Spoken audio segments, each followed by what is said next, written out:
Danas ću pokazati kako napravite zvezdu petokraku uz pomoću čačkalica i kapljice vode. Trebat će vam čačkalice i kapljice vode. Za početak ćete uzeti ovu čačkalicu i naći lepo saviti ovako i vidjeti da li je isto. Kod mene tako nije, ali kod vas bi trebalo. I tako savijete 5 čačkalica. Ja sam savio sada 5 čačkalica. Sada ih ovako rećem. Poređete ih ovako. Dobro ih ovako stisate to. I onda rećete jednu pored drugu.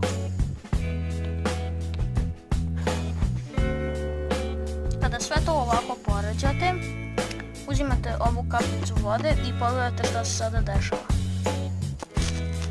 Evo, sa tom kapljicom vode, tu kapljicu vode da sipamo polako ovdje.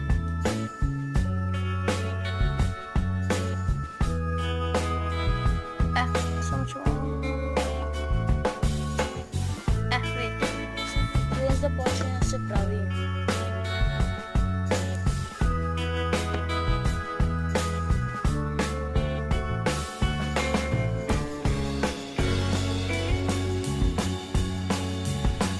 Ovo kreće da se razvija. I evo ga, evo je ta zvijezda. Ako vam se sviđa ovaj video, obavezno ostavite like, share i subscribe. Također možete posjetiti i kanal Makri Games TV, gdje također snimam ja, tu snimam samo igrice. Molim vas posjetite taj kanal i ako gledate taj kanal, molio bih vas da se subscribe-ujete.